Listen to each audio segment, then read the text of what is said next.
Hoje nós estamos aqui para falar de um assunto muito importante para a Igreja Adventista do Sétimo Dia, um assunto espiritual. Hoje iremos falar, tirar algumas dúvidas sobre o assunto testamento e legados. O assunto testamento ele não é muito comum no Brasil, no país em que vivemos, mas ao redor do mundo este é um assunto comum em alguns países.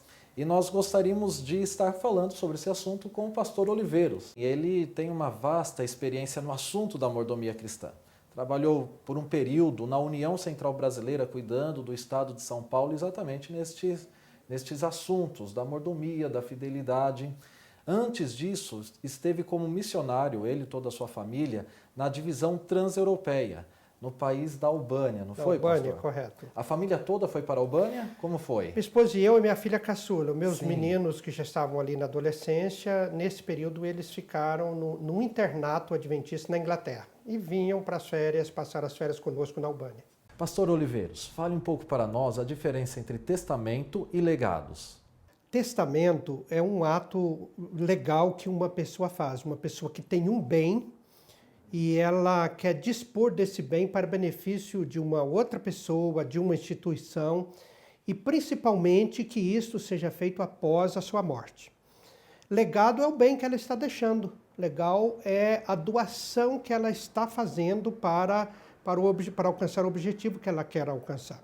Então, existe uma parte teológica, uma parte cristã, que nós entendemos muito bem, e existe uma parte legal que a gente também está familiarizado, mas não se faz um ato de testamentos e legados, ou de testamento, sem administração e acompanhamento de um advogado. Pastor, Deus deixou orientações claras sobre esse assunto ou isto é apenas uma ideia humana? Essa é uma orientação de Deus. Primeiro, parte do seguinte princípio: nós não somos donos de nada. Por exemplo, o Salmo 24, verso 1 diz: ao Senhor pertence a terra e tudo que nela há, o mundo e os que nele habitam. Nós não somos proprietários de nada. E Jó, que era um homem riquíssimo, nós conhecemos muito bem a história de Jó, no livro de Jó, quando ele perdeu tudo, perdeu todos os seus bens, perdeu toda a sua riqueza, os seus animais, que se resumia a riqueza naquele tempo em propriedades, especialmente em animais, e perdeu os filhos, perdeu a família, ele disse: nu eu nasci nesse mundo e nu eu morrerei. Deus deu, Deus tomou. Então, o princípio é bíblico. O que nós temos, nós somos administradores. Então, nós devemos ser fiéis a Deus, é uma questão de honestidade para com Deus, seguir a sua palavra. Enquanto vivos, nós devemos devolver o dízimo de tudo que nós recebemos. Nós damos ofertas para fazer avançar o reino de Deus. E aquilo que Deus nos dá de bênçãos materiais, nós temos que fazer um plano para que quando morrermos, isso continue abençoando a causa de Deus na terra, a expansão do reino de Deus na terra. Quem é que pode fazer um testamento? Precisa ter uma quantidade de bens para que um testamento venha a ser feito ou qualquer pessoa pode deixar um testamento? O princípio da fidelidade a Deus nos diz, da mordomia dos bens, é um princípio universal para todos os homens. É claro que os cristãos aceitam e as pessoas seculares, na maioria das vezes, não aceitam. Mas a pessoa, respondendo a sua pergunta, ela pode e deve. Eu já li uma história de um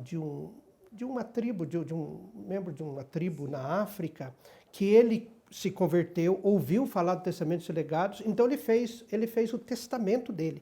O que ele tinha? Não me lembro de todos os detalhes nesse momento, mas o que ele tinha? E ele deixou ali como legado uma parte para a igreja, para a pregação do evangelho.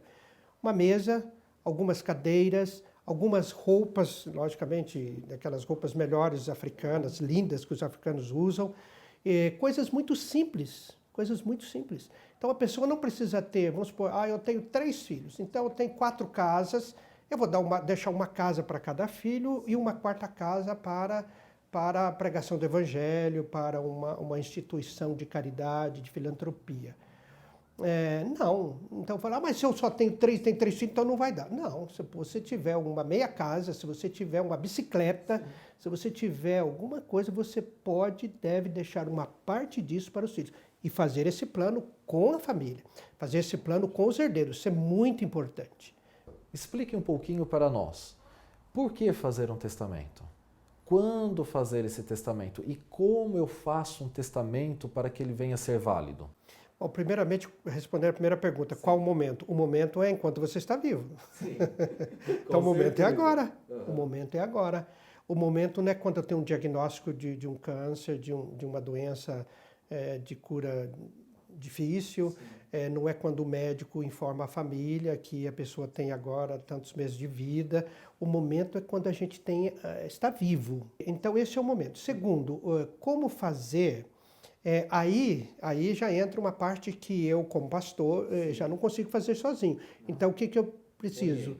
Quer dizer, como pastor, eu preciso de um advogado. Sim. Então, é uma coisa simples e as leis do país, de todos os países democráticos do mundo, praticamente todos os países democráticos do mundo, respeitam isto. Essas leis respeitam isso e aquilo que estiver escrito no testamento vai ser cumprido após a morte. Pastor, o senhor tem algum testemunho, conhece alguém que já vivenciou essa experiência de deixar um testamento, dedicar algo que Deus concedeu como bênção a ele em vida e isso continuar sendo uma bênção à igreja mesmo enquanto essa pessoa está descansando, aguardando a volta de Cristo Jesus? Recentemente, eu vou dizer aqui na nossa associação, recentemente, eu vou até citar. Sim, pode citar. O irmão Jacob Boger, que foi um obreiro, um servidor da Casa Publicadora Brasileira, quando era aqui em Santo André, que nós estamos aqui no ABCD, Paulista. Nosso vizinho. Ele então tinha a casa dele, etc e tal, e ele deixou uma propriedade, uma casa. E ele faleceu o ano passado e esta casa, essa propriedade, uma boa propriedade, 2 residências, então ficou para a Associação Paulista Sudeste, que é a associação nossa aqui. Ela já está servindo agora por enquanto, para estudantes que estão ficando ali alojados, fazer campanha de comportagem, e ela vai ser 100% usada para a pregação do Evangelho.